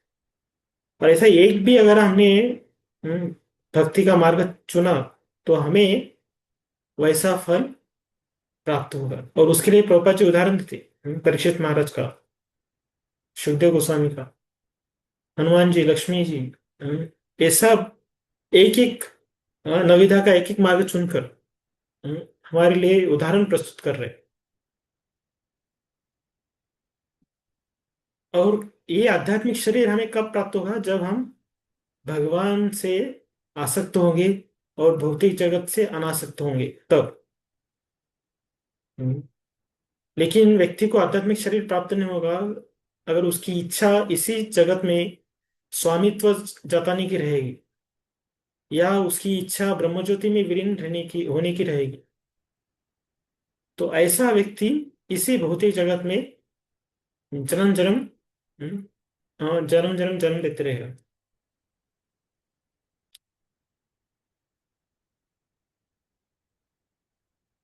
तो हमें भक्ति के द्वारा हमारा भगवान से संबंध जागृत होना चाहिए। जीवर स्वरूप है कृष्ण नित्य दास, हम भगवान के दास है, ये संबंध जागृत होना चाहिए। ऐसी भक्ति हमें करना चाहिए। तो भक्ति हमें मायावादियों की तरह जैसे नहीं करना है, या योगियों के जैसा नहीं करना है। लेकिन हमें भक्ति कैसे करनी है? जैसे शुद्ध भक्त करते हैं वैसा करना चाहिए। तो यज्ञ का मतलब सिर्फ लकड़ी लगाकर उसमें घी डालना, वो यज्ञ नहीं। यज्ञ माने हमारे कर्म भगवान को हम अर्पित करें, हम ऐसा कार्य करें जिससे भगवान को हम प्रसन्न करें। भगवान के प्रसन्नता के लिए जो भी कार्य हम करते हैं वो यज्ञ ही है। हम उसमें हमारा चेतना लगा रहे हैं। तो इसीलिए यज्ञ माने सिर्फ ऐसा नहीं समझना चाहिए कि सिर्फ चार लकड़ी लगाकर उसमें घी डाल रहे। वो तो यज्ञ है, लेकिन भक्त के लिए उसके जो भी कार्य भगवान को अर्पित करता है, उसकी आहुति देता है, वो यज्ञ है।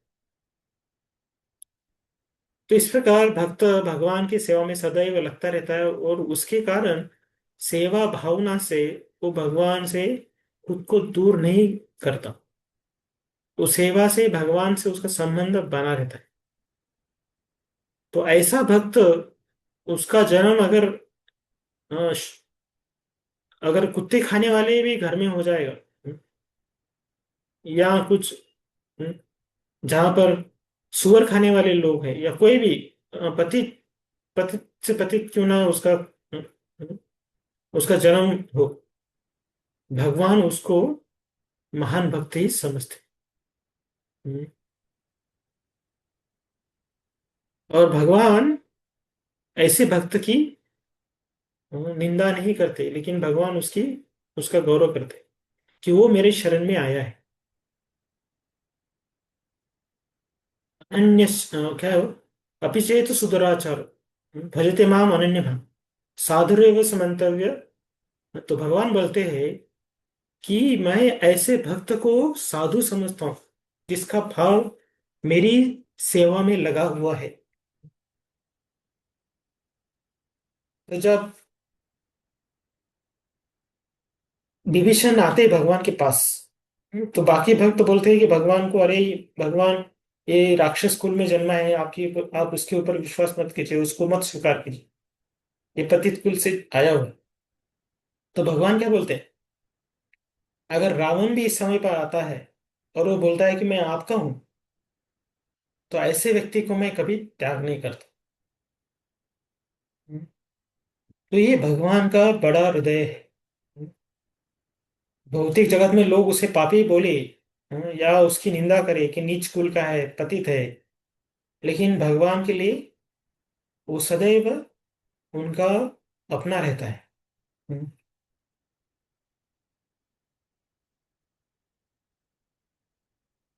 भगवान बोलते हैं, कौन्तेय प्रतिजानी न मे भक्त क्षिप्रम भवति धर्मात्मा शाश्वत शांति निगच्छति कौन्तेय प्रतिजानी न मे भक्ता प्रणश्यति। तो भगवान अर्जुन को बोलते हैं, अर्जुन तुम जोर से प्रतिज्ञा करके बोलो कि मेरा भक्त का कभी भी पतन नहीं होगा। हालांकि भौतिक दृष्टि से लोग उसे पतित देखे, लेकिन मेरे दृष्टि में मेरा भक्त कभी भी पतित नहीं होता, मैं उसकी सदैव रक्षा करता हूँ। इसका मतलब ये नहीं कि हमें पतित होना चाहिए। हम जानबूझकर पाप नहीं करना चाहिए। तो प्रभुपा जी ने हमें 4 नियम दिए हैं, तो हमें वो तोड़ना नहीं चाहिए। हमें भक्ति में अच्छे से लगना चाहिए। लेकिन दुर्भाग्यवश अगर किसी भक्त का पतन भी हो जाता है, लेकिन अगर वो अ, भगवान को अंतःकरण से माफी मांगता है और भगवान से क्षमा याचना मांगता है, तो वो उसका प्रायश्चित तो हो जाता है। भगवान ऐसे भक्त को हम्म, माफ कर देते हैं। तो इसलिए हमें जानबूझकर पाप नहीं करना है, लेकिन हमें सदैव भगवान की भक्ति में लगे रहना है। और ऐसा भक्त जो भगवान की भक्ति में पूरी तरह से समर्पित है, उसे तो भगवान को याद दिलाने की जरूरत नहीं, भगवान कभी भूलेंगे ही नहीं उसने किया हुआ भक्त। फिर भी यहाँ पर इस श्लोक में भक्त नम्रता से भगवान को बोल रहा है, भगवान मैंने आपके लिए सेवा की है, कृपा करके याद कीजिए और मुझे ये मृत्यु के संसार के चक्र से बचा लीजिए और आपके धाम लेके जाइए। तो ऐसा भाव हम कब हमारे अंदर आ सकता है? हम्म, तो हमें भौतिक जीवन का त्याग करना चाहिए। भौतिक जीवन क्या है? वो है मैथुन आगार। यहाँ पर लोग निद्रा है ते राजन, तो लोग रात को सोते हैं या मैथुन करते हैं और दिन में सिर्फ पैसा कमाने के पीछे लगते हैं, और उनको भगवान के प्रति कुछ समय नहीं रहता है, और ऐसे ही भगवान से वो दूर चले जाते हैं। तो ऐसे लोगों से और ऐसे जीवन प्रणाली से हमें बाहर आना चाहिए। और हमारा जीवन कैसा बनना चाहिए? जो सदैव भगवान का तस्माद एक मनसा, यहाँ पर जो बोला गया है कि हमें भगवान का सदैव गुणगान करते रहना चाहिए। और इस प्रकार भक्ति में हम लगे रहेंगे और एक भी क्षण हम भगवान की सेवा के बिना बिताएंगे नहीं, तो ऐसा भक्त के अंदर हम्म, सब शुभ गुण आ जाते हैं। आयुर्हर्तव्य पुंसाम उद्यन्नसो कुर्वन्त के है उत्तम श्लोक वार्ता। तो जो सूरज सुबह सूरज जो सुबह निकल रहा है और रात को जो ढल जा रहा है, वो भौतिकवादी लोगों के जीवन का एक एक दिन वो क्या कर रहे हैं? कम कर रहा है। हाँ, उनको नरक की तरफ लेके जा रहा है। लेकिन भगवान के भक्त जो पूरा दिन रात भगवान की सेवा करते हैं, वो एक एक दिन भगवान के पास जा रहे हैं। तो जब भक्त का मृत्यु आता है तो वो बहुत प्रसन्न होता है, क्योंकि मेरा अगला जो गंतव्य है भगवान का धाम है। लेकिन जो भौतिकवादी व्यक्ति है वो जीता है पूरे पाप में, और जब मृत्यु आती है तो उसे डर लगता है, और वो डर के मारे वो टट्टी पेशाब करते थे, क्योंकि उसको पता है कि मैंने मेरा जीवन भक्ति में नहीं लगा है, मुझे नरक ही जाना पड़ेगा और वहां पर मेरी पिटाई धुलाई सब कुछ होगा। तो इसलिए वो व्यक्ति भयभीत रहता है।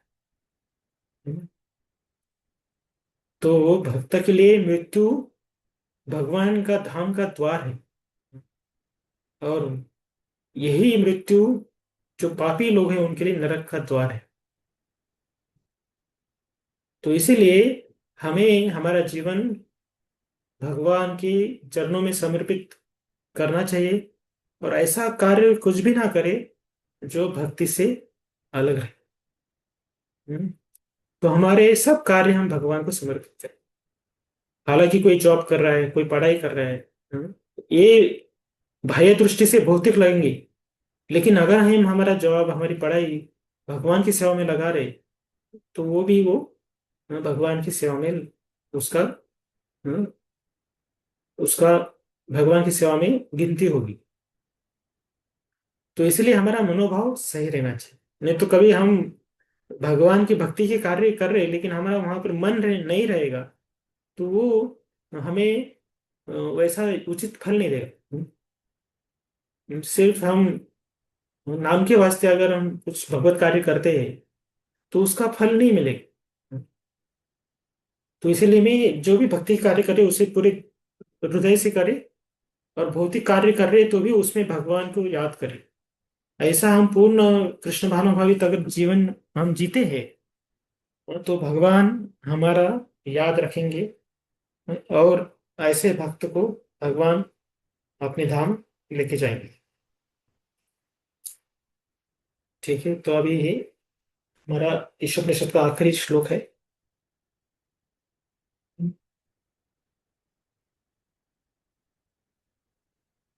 अग्नेन सुभद्राये अस्मान् विश्वानि देववयुनानि विद्वान् योतः संजुहुरान्नमेनो भूयिष्ठां ते नमोक्तिं विधेम। हे अग्नि के समान शक्तिशाली भगवान, हे सर्वशक्तिमान, अब मैं आपके चरणों में दंडवत प्रणाम करता हूँ। हे भगवान, आप अपने तक पहुंचने के लिए मुझे सही मार्ग पर ले चले। और चूंकि आप मेरे द्वारा भूतकाल में किया गया सब कुछ जानते हैं, अतएव मुझे विगत पापों के फलों से मुक्त कर दे, जिससे मेरी प्रगति में कोई अवरोध न आए। हरे नहीं, कृष्ण प्रभु। yes, yes। तात्पर्य। भगवान की शरण ग्रहण करने तथा उनकी अहेतुक कृपा के लिए प्रार्थना करने से भक्त पूर्ण आत्म साक्षात्कार के पथ पर प्रगति कर सकता है। भगवान को अग्नि के रूप में संबोधित किया गया है क्योंकि वे किसी भी वस्तु को भस्म कर सकते हैं, जिससे शरणागत व्यक्ति के पाप भी सम्मिलित है। जैसा कि पिछले मंत्रों में वर्णन हुआ है, उन पर परम का वास्तविक या चरम स्वरूप पूर्ण पुरुषोत्तम भगवान का है और उनकी निर्विशेष ब्रह्म ज्योति उनके मुख के ऊपर का दीप्तिमान आवरण है। इस प्रयास में आत्म साक्षात्कार का कर्म कांड पथ सबसे निम्न है। ऐसे कर्म वेदों की विधि विधानों से लेश मात्र भी विचलित होने पर विकर्म में परिणित हो जाते हैं, अर्थात ऐसे कर्म जो कर्ता के हित में नहीं होते। ऐसे विकर्म भ्रमित जीव द्वारा मात्र इंद्रिय तृप्ति के लिए किए जाते हैं। अतएव ऐसे कर्म आत्म साक्षात्कार के मार्ग में बाधक बनते हैं। आत्म साक्षात्कार मनुष्य योनि में ही संभव है, अन्य रूपों में नहीं। कुल मिलाकर 84 लाख योनियां या प्राणियों के रूप में है, जिनमें से ब्राह्मण संस्कृति से युक्त मानव शरीर ही अध्यात्म ज्ञान प्राप्त करने का एकमात्र अवसर प्रदान करता है। ब्राह्मण संस्कृति में सत्य, इंद्रिय संयम, सहिष्णुता, सरलता, पूर्ण ज्ञान तथा ईश्वर में पूर्ण श्रद्धा सम्मिलित है। ऐसा नहीं है कि कोई केवल अपने उच्च कुल का गर्व करे। जिस प्रकार किसी बड़े आदमी का पुत्र होने से बड़ा आदमी बनने का एक अवसर मिलता है, उसी प्रकार ब्राह्मण का पुत्र होना ब्राह्मण बनने का एक सुअवसर है। किंतु ऐसा जन्म अधिकार सब कुछ नहीं होता, क्योंकि मनुष्य को तब भी अपने लिए ब्राह्मण की योग्यता प्राप्त करनी होती है। जो ही मनुष्य ब्राह्मण का पुत्र होने के कारण अपने जन्म पर गर्व करता है, किंतु ब्राह्मण वास्तविक ब्राह्मण के गुणों को प्राप्त करने की उपेक्षा करता है, क्यों ही वह विफत हो जाता है और आत्म साक्षात्कार के मार्ग से पतित हो जाता है। इस प्रकार मनुष्य के रूप में उसका जीवन उद्देश्य विफल हो जाता है। भगवत गीता 6.41-42 में हमें भगवान आश्वस्त करते हैं कि आत्म साक्षात्कार के पथ से पतित होना अर्थात योग भ्रष्ट आत्माओं को या तो अच्छे ब्राह्मण परिवारों में या धनी व्यापारियों के परिवारों में जन्म लेकर अपना सुधार करने का अवसर प्रदान किया जाता है। ऐसे जन्मों से आत्म साक्षात्कार के उच्च अवसर प्रदान किए जाते हैं। यदि मोहवश इन अवसरों का दुरुपयोग किया जाता है, तो मनुष्य परम शक्तिमान भगवान द्वारा प्रदत्त मानव जीवन के सुनहरे अवसर को खो देता है। विधि विधान ऐसे है कि जो इसका पालन करता है वह सकाम कर्मों के स्तर से उन्नति कर दिव्य ज्ञान के स्तर को प्राप्त करता है। अनेकानेक जन्मों तथा दिव्य ज्ञान का अनुशीलन कर लेने पर जब मनुष्य भगवान की शरण ग्रहण करता है, तभी वह पूर्ण बनता है। यह सामान्य प्रक्रिया है, किंतु यदि कोई प्रारंभ में ही शरण ग्रहण कर लेता है, जैसे कि इस मंत्र में स्तुति की गई है, तो वह भक्तिमय प्रवृत्ति ग्रहण करते ही समस्त प्रारंभिक अवस्थाओं को पार कर लेता है। जैसा कि भगवत गीता 18.66 में कहा गया है, भगवान तुरंत ऐसे शरणागत जीव का भार अपने ऊपर ले लेते हैं और उसे उसके सभी पाप कर्मों के फलों से मुक्त कर देते हैं। कर्म कांड में अनेक पाप निहित है, जबकि ज्ञान कांड में ऐसे पाप कर्मों की संख्या कम है। किंतु भगवत भक्ति या भक्ति पथ में किसी प्रकार के पाप होने की संभावना नहीं रहती। भगवत भक्त भगवान के सारे शुभ गुणों को प्राप्त कर लेता है तो ब्राह्मण के गुणों के विषय में क्या कहा जाए। भक्त स्वतः एक दक्ष ब्राह्मण के गुण प्राप्त करके यज्ञ संपन्न करने का अधिकारी होता है जाता है, भले ही उनका जन्म ब्राह्मण कुल में न हुआ हो। ऐसा है भगवान का सामर्थ्य। वे ब्राह्मण कुल में जन्मे व्यक्ति को निम्न कुल जन्मा चांडाल बना सकते हैं और चांडाल में भक्तिमय सेवा के बल पर योग्य ब्राह्मण से भी श्रेष्ठ बना सकते हैं। क्योंकि सर्वशक्तिमान भगवान सबके हृदय में स्थित है, अतः वे अपने निष्ठावान भक्तों को निर्देश दे सकते हैं जिससे वे सही मार्ग पा सकते हैं। ऐसे निर्देश विशेषतः भक्त को दिए जाते हैं, भले ही वह कुछ अन्य चीज की इच्छा कर रहा हो। जहाँ तक अन्यों का संबंध है, ईश्वर किसी कर्ता को उसके ही अपने उत्तरदायित्व पर अनुमति देते हैं, किंतु भक्त को भगवान इस तरह निर्देश देते हैं कि वह कभी त्रुटि नहीं करता। श्रीमद् भागवतम में कहा गया है, स्वपादमूलं भजत प्रियस्य तेयाक्तन भावस्य हरि परेश विकर्म यच्छोपतितं कश्चिद धुनोति सर्वविधि विष्टः। भगवान अपने पूर्ण शरणागत भक्त के प्रति इतने दयालु है कि यद्यपि भक्त कभी कभी विकर्म अर्थात वैदिक आदेशों के विरुद्ध कर्म के बंधन में आ गिरता है, तो भी वे भक्त के हृदय के भीतर से त्रुटियों को तुरंत ठीक कर देते हैं। इसका कारण यह है कि भक्त भगवान को अत्यधिक प्रिय है। श्री ईशोपनिषद के इस मंत्र में भक्त भगवान से प्रार्थना करता है कि वे उनके हृदय के भीतर से उसे सुधारे। त्रुटि करना मनुष्य का सहज गुण है। बद्ध जीव प्राय त्रुटि करता रहता है और ऐसे अनचाहे पापों का एकमात्र उपचार यही है कि भगवान के चरण कमलों में समर्पित हुए जाए, जिससे वे इनसे बचने हेतु मार्गदर्शन करते रहे। भगवान पूर्ण शरणागतों का भार अपने ऊपर लेते हैं।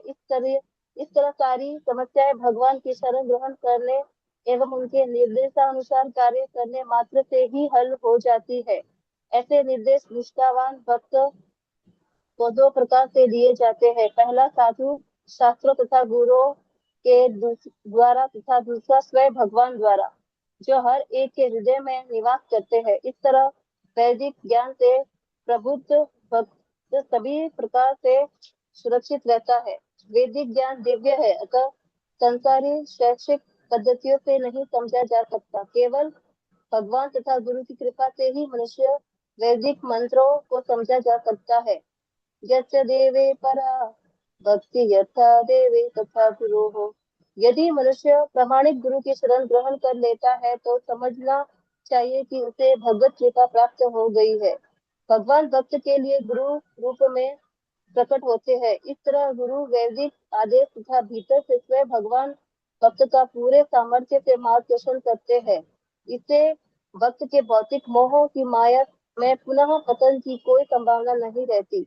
इस तरह चारों ओर से शरणशील भक्त पूर्ण सिद्धि के चरम लक्ष्य तक निश्चित रूप से पहुंचता है। इस मंत्र में इस संपूर्ण विधि का संकेत दिया गया है और श्रीमद् भागवतम 1.2 19 और 20 में इसकी और व्याख्या हुई है।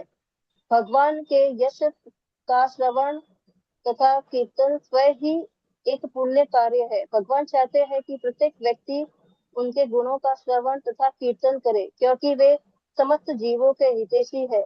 भगवान के यश के श्रवण तथा कीर्तन से मनुष्य समस्त अवांछित वस्तुओं से शुद्ध हो जाता है और तब ईश्वर के प्रति उसकी भक्ति स्थिर हो जाती है।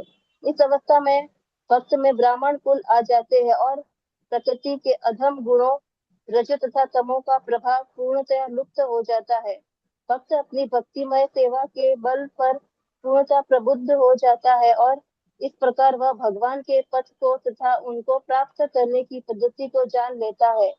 ज्यों ज्यों सारे संशय घटते जाते हैं, त्यों त्यों वह शुद्ध भक्त बनता जाता है। इस प्रकार पूर्ण पुरुषोत्तम भगवान श्री कृष्ण के निकट लाने वाले ज्ञान ईशोपनिषद के भक्ति वेदांत तात्पर्य पूर्ण हुए। हरे कृष्ण। हरे कृष्ण।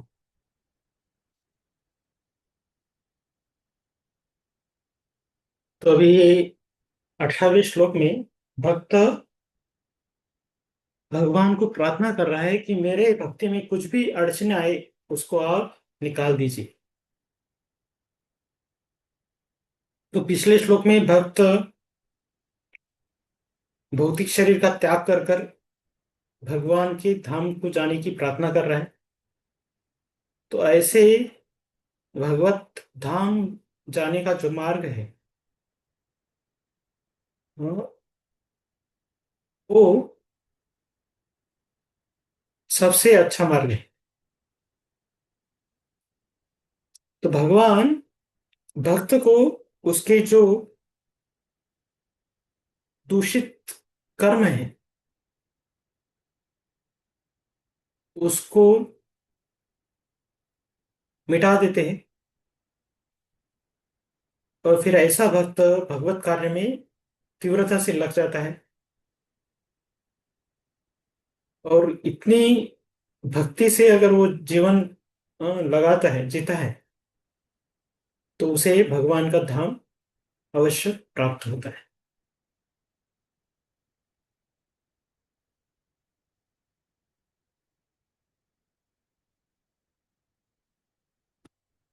तो भक्ति मार्ग में हमारे अंदर भौतिक चीजों से वैराग्य आना चाहिए और भगवान के प्रति आसक्ति बढ़नी चाहिए। तो प्रभुपाद जी यहाँ पर बताते हैं कि भागवतम के प्रथम स्कंद के द्वितीय अध्याय में से 17वें श्लोक से लेके 20 श्लोक तक भक्ति मार्ग का अवलोकन किया गया है। श्रोतां सुखतम कृष्ण पुण्य श्रवण कीर्तन हृदयस्थ भद्राणि विधनोति स्वस्थ। तो जो व्यक्ति भगवान की कथा कीर्तन सुन रहा है उसके हृदय के अंदर के अभद्र नष्ट हो जाते, दूर चले जाते हैं। कैसे दूर चले जाते हैं? नष्टप्रायेषु भद्रेषु नित्यं भागवत सेवया भगवतुत्तम श्लोके भक्तिर्भवति नैष्ठिकी। तो भगवान उसके हृदय में परमात्मा रूप विराजित है। तो जो भक्त भगवान की कथा सुन रहा है उस भक्त के हृदय के अंदर से जो पाप करने की वृत्ति है वो मिटा देते हैं। तदा रजस्तमो भावा कामलोभो चेत एतेरमा विद्धम सितम सत्वे प्रसिद्धति।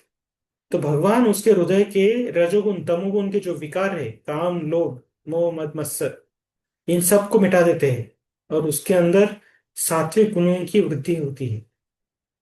एवं प्रसन्न मनसो भगवत भक्ति योगथा भगवत विज्ञानम मुक्त संग से जायते। तो इस प्रकार उस भक्त के हृदय के विकार चले जाते हैं, वो भक्ति में अच्छे से लगा रहता है। और ऐसा दृढ़ता से वो भक्ति में लगने के बाद उसका चित्त प्रसन्न हो जाता है और उसको भगवत तत्व का ज्ञान हो जाता है।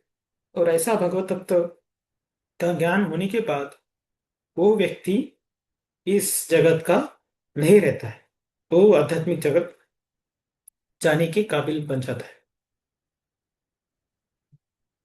तो ये भक्ति मार्ग का लक्षण है। तो भक्ति मार्ग में हमें हम्म, कैसा वृद्धि करे और कैसा पतन से बचे और अच्छा मार्ग क्या है उसके बारे में सोचना चाहिए। तो हम भक्ति में कैसे प्रगत हो सकते हैं?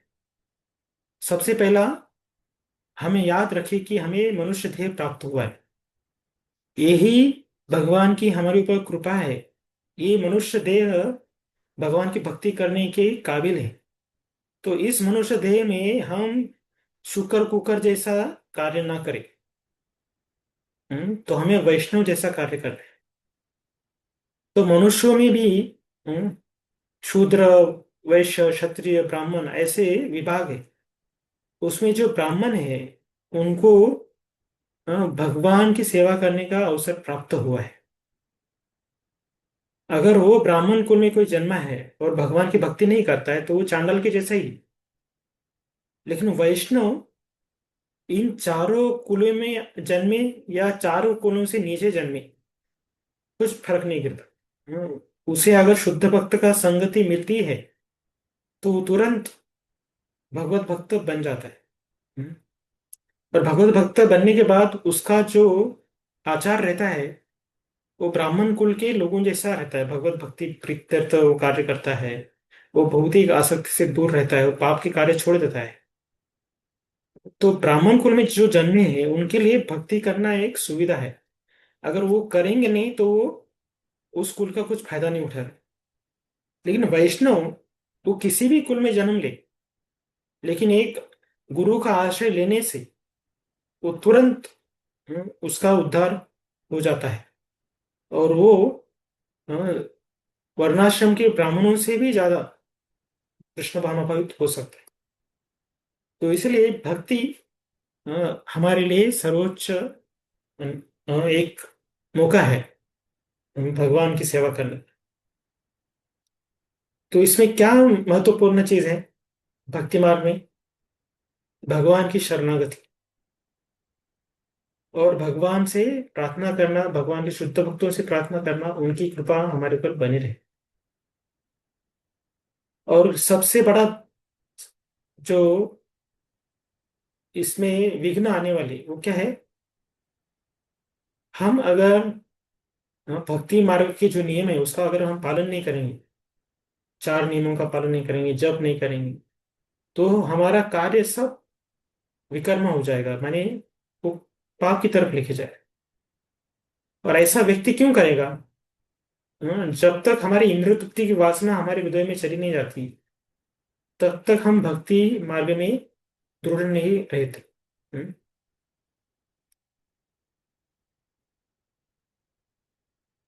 वो श्लोक है ना, दृढ़व्रता तेषाम अंतगतम पापम जनानां पुण्य कर्मणाम त्यदंदमो निर्मुक्ता। तो जब तक हमारे पाप की वासना नहीं जाएंगी तब तक हम भक्ति में दृढ़ नहीं हो सकते। और जो व्यक्ति भक्ति में दृढ़ है उसके पाप की वासना नहीं रहेगी। तो इसलिए हमें अच्छे साधु संत और वैष्णव का आश्रय लेना चाहिए, उनके शरण में रहना चाहिए, उनके संग में रहना चाहिए। तो हम माया के कुसंग से बचेंगे और हमारा पतन नहीं होगा। तो पतन होने के कारण क्या क्या है? तो प्रभुपाद जी यहाँ लिखते हैं, व्यक्ति का पतन कब हो जाता है? जब उसे गर्व होता है, मैं बड़े कुल में जन्मा हूँ, मैं बड़ा सुंदर हूँ, मेरे पास बहुत ऐश्वर्य है, ऐसे जन्मश्रुत श्री भी। हाँ, ये सब क्या है? उससे अगर हमारा गर्व हो रहा है तो हमारा भक्ति में पतन हो जाएगा। यह व्यक्ति अगर भक्ति के कार्य के प्रति हाँ, सतर्क नहीं रहेगा, मेरी माला हो रही है कि नहीं, मैं वैष्णव का संग ले रहा हूँ कि नहीं, अगर ऐसे जो भगवत भक्ति के कार्य है उससे अगर वो उसमें अगर वो सचेत नहीं रहेगा, उसमें अगर वो बहुत शिथिल बन जाएगा तो वो उसका पतन अवश्य हो जाएगा। तो वो सोचेगा आज की माला मैं कल करूंगा, कल की माला मैं परसों करूंगा। तो ऐसा करते करते मान लो वो करता नहीं तो वो उसका पतन ही हो जाएगा। तो जो पतित लोग हुए उनके लिए क्या है? भगवान ने क्या बोला है? जो भक्ति मार्ग में लगे हुए लेकिन उनका पतन हो जाता है तो उनको मैं और एक बार अवसर देता हूँ। एक अच्छे कुल में, ब्राह्मण कुल में जन्म देकर या उसे अच्छे ऐश्वर्यशाली परिवार में जन्म दे। तो जब हमारा अ, अगर समझो कभी हमारा पतन हो जाता है दुर्दैव से, अनजाने में हमसे कुछ गलती हो जाती है, तो हमें क्या करना चाहिए? हमें सबसे पहले दुख लगना चाहिए और प्रायश्चित के लिए भगवान को प्रार्थना करनी चाहिए, भगवान की शरणागति लेनी चाहिए और वैष्णव की शरणागति लेनी चाहिए, गुरु की शरणागति लेनी चाहिए। और इस तरह से फिर से हमें अ, भक्ति मार्ग में लगना चाहिए। भक्ति सबसे अच्छा मार्ग है।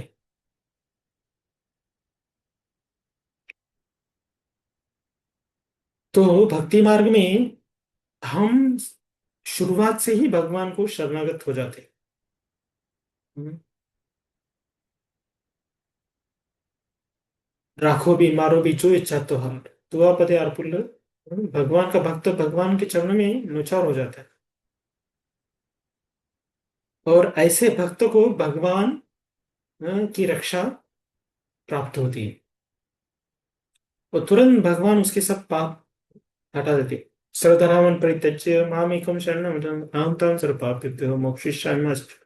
तो भगवान ऐसे शरणागत भक्त के सब पाप नष्ट कर देते।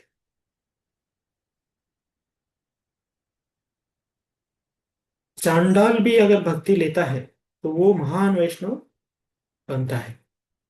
और अगर कोई ब्राह्मण कुल में भी जन्मा है लेकिन वो भक्ति नहीं लेता है तो वो चांडाल के जैसा ही है। हम्म।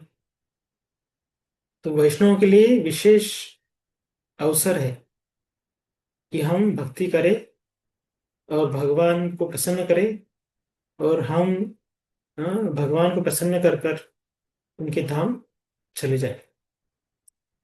तो इसलिए सबसे महत्वपूर्ण भाग है भगवान की शरणागति। तो हम भगवान को शरण लेना चाहिए। तो वो शरणागति में चैतन्य महाप्रभु चैतन्य चेतामृत में मध्य लीला के 22वें अध्याय के 100वां श्लोक है। अनुकूल्य से संकल्प प्रतिकूल्य से वर्जनम रक्षतीति विश्वासो रोतुते वरणम तथा आत्मनिक्षिप्त कार्पण्य षडविता शरणागति। तो भगवान का भक्त भगवान की 6 प्रकार से शरणागति लेता है। तो जो कुछ भक्ति के लिए अनुकूल है उसे स्वीकार करता है। तो भक्ति के लिए अनुकूल क्या है? वैष्णव का संग। भक्ति के लिए अनुकूल क्या है? भगवत प्रसाद। भक्ति के लिए अनुकूल क्या है? जपा। भक्ति के लिए अनुकूल क्या है? शास्त्र का अध्ययन। भक्ति के लिए अनुकूल क्या है? श्रवणम। भक्ति के लिए अनुकूल क्या है? कीर्तनम। तो ये सब अनुकूल है तो वो भक्त करने में लालायित रहता है। और क्या है दूसरा चीज भक्त क्या करता है? प्रतिकूल्य से वर्जन। जो भक्ति के लिए बाधक है वो चीजों से वो दूर रहता है। तो भक्ति के लिए बाधक क्या है? असत्संग। भक्ति के लिए बाधक क्या है? मांसाहार। भक्ति के लिए बाधक क्या है? व्यभिचार। तो ये सब जो पाप की तरफ लेके जाने वाले है क्रियाएं, उससे भक्त दूर रहता है। और रक्षति इति विश्वासो, भगवान मेरी रक्षा करेंगे ये विश्वास उसके हृदय में रहता है। हम्म। और सिर्फ विश्वास रहने से विश्वास रहना ही काफी नहीं है। लेकिन जब संकट आता है तो वो भगवान को वरण जाता है, भगवान को वो स्वीकार करता है कि भगवान मेरी रक्षा करेंगे। हम्म। और जब कुछ संकट आ जाता है वो खुद को भगवान के चरणों में डाल देता है। ऐसा नहीं कि वो दूसरे की तरफ आश्रय लेने के लिए सोचता है। नहीं, कुछ भी संकट आ जाए वो भगवान के चरणों में आश्रय लेता है। और इसके लिए उसके भाव कैसा होता है? आत्मनिक्षेप। उसका भाव कार्पण्य माने एकदम वो भगवान के ऊपर पूर्ण शरणागति रहता है। उसके हृदय में पूरा भगवान के प्रति आश्रय और नम्रता का भाव रहता है उसके अंदर। तो जैसे द्रौपदी है, उसका जब वस्त्रहरण हो रहा था तो उन्होंने सोचा मेरे पति मेरी रक्षा करेंगे, मेरे वरिष्ठ मेरी रक्षा करेंगे, मैं खुद मेरी रक्षा कर पाऊंगा। लेकिन जब उसने देखा कि कोई मुझे बचा नहीं पा रहा, मैं खुद को मैं बचा नहीं पा रही, तो उन्होंने खुद को भगवान के चरणों में न्यौछावर कर दिया। तो उसे बोला जाता है शरणागति। और ऐसा शरणागति कोई करता है, हाँ, तो ऐसा व्यक्ति भगवान के धाम में जाने के लिए पूरी तरह से काबिल बनता है। तो ये ईशोपनिषद जो हम पढ़ रहे थे, तो उसका सार यहाँ पर भगवान की शरणागति तक लेके जाता है। तो ईशोपनिषद ने हमें सिखाया कि ये भौतिक जगत भगवान ने निर्माण किया है, भगवान की सत्ता यहाँ पर है, और भगवान ने हर जीव के लिए कुछ ना कुछ दिया है, और हमें दूसरों का छीनना नहीं चाहिए। ऐसा करते ऐसा वहां से शुरुआत होकर अभी इस श्लोक में हम किस प्रकार भगवान को पूरी तरह से शरणागति स्वीकार करें और उनका आश्रय ले, यहाँ तक हमने सीखा। तो इस प्रकार हमारा ईशोपनिषद ग्रंथ पूर्ण हुआ। हरे कृष्ण। तो अगले हफ्ता आप पढ़ाई करेंगे, उसके अगले हफ्ता आपका एग्जाम रहेगा, क्लोज बुक एग्जाम और श्लोका टेस्ट। ठीक है, तो अभी किसी को प्रश्न है तो पूछिए। हरे कृष्ण प्रभु। प्रभु, next to next week may be मैं अवेलेबल ना हूँ तो, क्योंकि वो ऑलरेडी वीकेंड जो है प्लान्ड है। ओके ठीक है, वो फिर तो आपका एग्जाम रिशेड्यूल करेंगे, कुछ करेंगे। प्रभु जी अच्छा हम अच्छा। भी नहीं रहेंगे प्रभु जी अवेलेबल। हम भी जा रहे गांव जा रहे प्रभु जी। ठीक है, कुछ प्रॉब्लम नहीं, आप सब है ना पर्वत यस, प्रो। 19 तारीख को जा रहे प्रभु जी। तो मैं रिकॉर्डिंग बंद करता हूँ फिर। हरे कृष्ण प्रभु जी।